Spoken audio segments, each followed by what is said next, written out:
What if I told you that deep in the heart of Africa, a leopard crossed that invisible line between instinct and hope, and entrusted her cub's life to a human?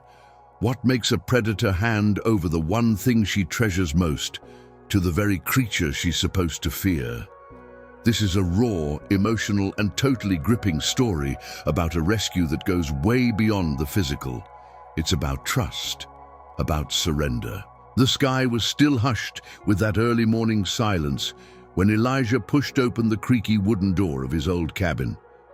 The smell of fresh coffee mingled with the damp earth, that classic vibe of dawn in the Olmakari Reserve. It was his daily ritual, simple but full of the kind of peace only the wild can give you. At 67, the retired botanist wasn't expecting any big plot twists in life anymore. He just listened, watched. But that morning, something felt off. Out there, where the tall grass meets the open field, a shadow appeared, almost ghostly, golden like the rising sun, speckled with coal-black spots, an African leopard. But something was weird about the way she moved. It wasn't the smooth glide of a hunter on the prowl. It was slow, heavy, almost reverent.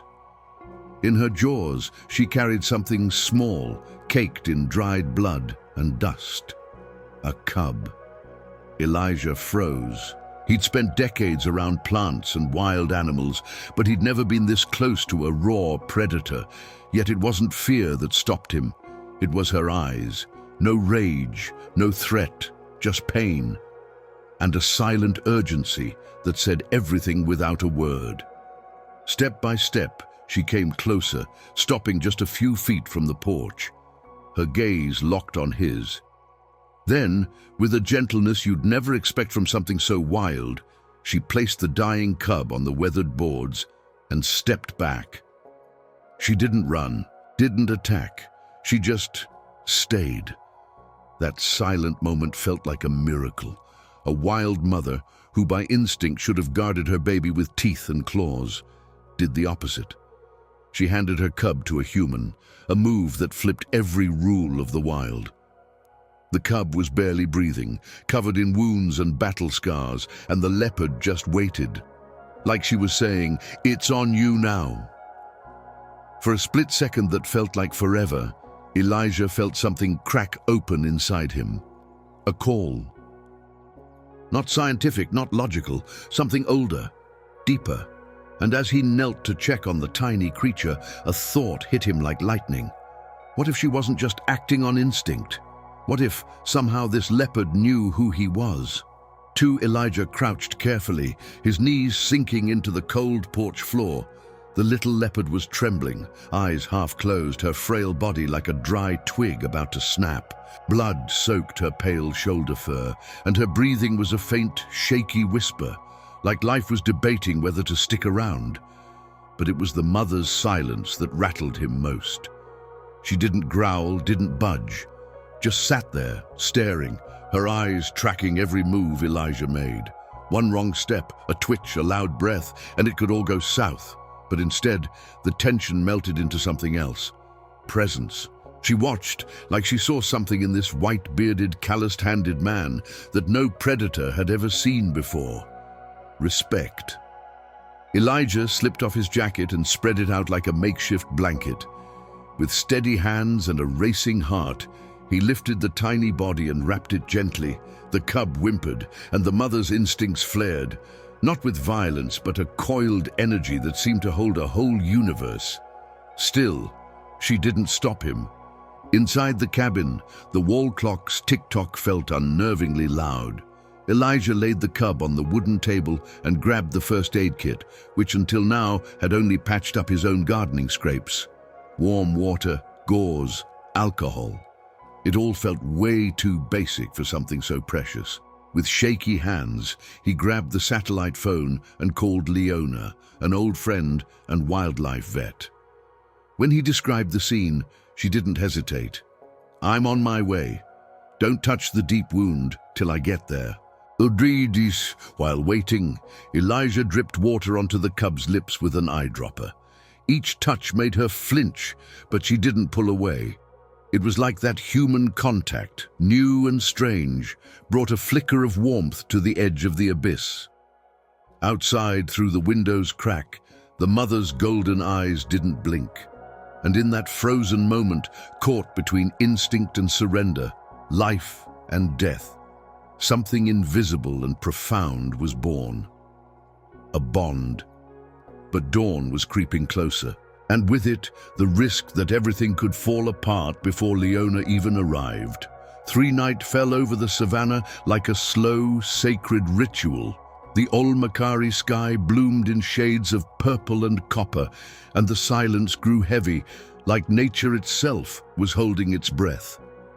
Inside the cabin, the lamplight cast flickering shadows on the walls as Leona, in her vet coat with steady hands, checked the cub on the table. "Elijah, this little one's been through hell. Can you save her?" he asked, voice low. Leona paused. "I don't know, but we'll do everything we can." The wound was bad, probably from another male, maybe even the cub's own dad, in that brutal, common feline act to force the mother back into heat. Leona cleaned the wound, gave antibiotics, and hooked up an IV with the precision of someone dancing with urgency. The cub squirmed faintly, but didn't fight. Her eyes held exhaustion, but also a tiny thread of fight. Outside, the mother leopard stayed put. 3 hours, then 5, then 8, always in the same spot. Sitting, steady, her eyes like embers, staring at the cabin like she could see through its walls with the sheer force of her weight. "She's not leaving," Leona whispered. "She's trusting," Elijah replied. "Or she's desperate. Maybe it's the same thing." Inside, time stretched like a tightrope. Every breath from the cub was a moment, every tiny twitch a sign to read with hope or dread. Elijah stood by the table all night, not sitting, not eating, just touching the cub lightly, feeling for warmth, for the slow pulse of life under her skin. The night was made of waiting, the drip of the IV, the faint whistle of wind outside, quiet sighs, and the mother's unwavering stare, a silent vow even without barging in or demanding. When the first rays of sun slipped through the window, something shifted. The cub, who'd only been hanging on, moved, weakly, but on her own. Leona brought the eyedropper to her mouth. For the first time, her tiny tongue reached out, searching. Elijah looked outside. The leopard was still there, but now her body seemed less tense, like she felt that against all odds, something was working. And deep down, Elijah knew this heart-wrenching story was just getting started. 2 days later, 2 days of watching, whispering, hoping drop by drop, Nuru, as Elijah and Leona now called the cub, was starting to respond. Her eyes stayed open longer, her fragile body dared small movements, and sometimes a faint sound slipped from her throat. But her breathing was still shallow, the deep shoulder wound was far from healed, and there was something worse, a suspected internal fracture. Leona touched the spot gently. The cub whimpered, "No way around it. We need an X-ray, surgery, and we can't do that here." The decision was urgent. Time wasn't on their side. But a bigger question loomed. How do you take the cub away without freaking out the mom? How do you explain to a leopard that the baby she trusted to humans was now being taken away? Elijah prepped a small transport crate, lined with blankets and scented with the cabin's smell. Every move felt like a gamble. When he opened the front door, the mother leopard was there, not lying down anymore, standing, alert. A muscle twitched under her flank. Her eyes sparked, but she didn't lunge. Elijah stopped at the doorstep. Nuru, in his arms, let out a small sound of discomfort. The mother heard it. Her eyes softened but stayed locked on. Then, for the first time since that impossible encounter, Elijah spoke aloud, like a prayer. "We'll take care of her, I swear." The leopard didn't answer, but she didn't stop him either. She just followed, from a distance, silent, like she knew some moments demand letting go, to trust or to fate. The car bumped along the dirt road, kicking up dust like a trail of uncertainty. Leona held the crate in her lap, eyes glued to Nuru's breathing.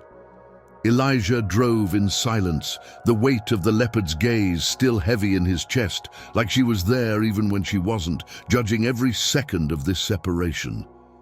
At the clinic, the vibe was cold, sterile, no heart. The diagnosis came fast. Fractured shoulder blade, needed pins, total rest, a safe space to recover. Bittersweet news. There was a fix, yeah, but the road ahead was long, and as they prepped for surgery, Elijah couldn't shake one question. Would she still be there when they got back? 5. The surgery dragged on. 2 hours that felt like days. Elijah couldn't sit still, pacing the clinic hallway like he was waiting for news too big for words, measured only in heartbeats. Leona, exhausted but steady, stayed ready for whatever came next, even with no guarantees. When Nuru came out of surgery, knocked out by anesthesia, the world seemed to exhale. Her tiny body now had a sturdy bandage, a subtle metal brace, and a real shot. The first night after surgery was calm but tense. The team took shifts. Elijah didn't sleep. At dawn, with Olmakari's sky painted orange, they put Nuru back in the crate. The drive back felt the same, yet totally different. A void, a doubt, a quiet fear. When the cabin came into view, bathed in the soft light of a new day, it was empty. The porch was clean, no paw prints, no golden eyes watching, no movement in the trees. It was like the mother leopard had vanished, swallowed by the savanna's silence. Elijah carried Nuru inside, setting her gently on the familiar blanket. The cub slept heavily, her frail body given over to healing. But the silence outside screamed. Hours passed. The sun rose, fell. Night returned. Nothing. For days, Elijah left the door cracked open. Sometimes he whispered into the dark, other times he just sat on the porch, staring at the tall grass, waiting for any sign. But she didn't come. Then, on the third day, something shifted, not outside, but within. Nuru stood, shaky at first, then steady. Her eyes were alert, curious. She touched the floor with all 4 paws, one step, then another, and another. Instinct was back, life was back, and with it, the call of the wild. That's when Elijah got it. The mother's absence wasn't abandonment, it was acceptance. Maybe seeing her cub's fragility, she knew her job was done. Her mission was to trust that this man, wild in no way but entirely whole, was now part of her daughter's fate. And even unseen, she was close. Some presences don't need eyes to be felt. But this wasn't the end. It was the start of a new journey, and Nuru would soon show there was still so much to teach. Sometimes the most life-changing stories don't end with a happy bow. They end with a silence that lingers. Elijah and Nuru's goodbye had no fanfare, no promises. Just a look, a final scratch behind the ear, and a golden shadow in the trees, watching, understanding. The mother leopard came back, not to take, but to see, to know her cub was alive, and that, through a human's act, there was hope beyond instinct.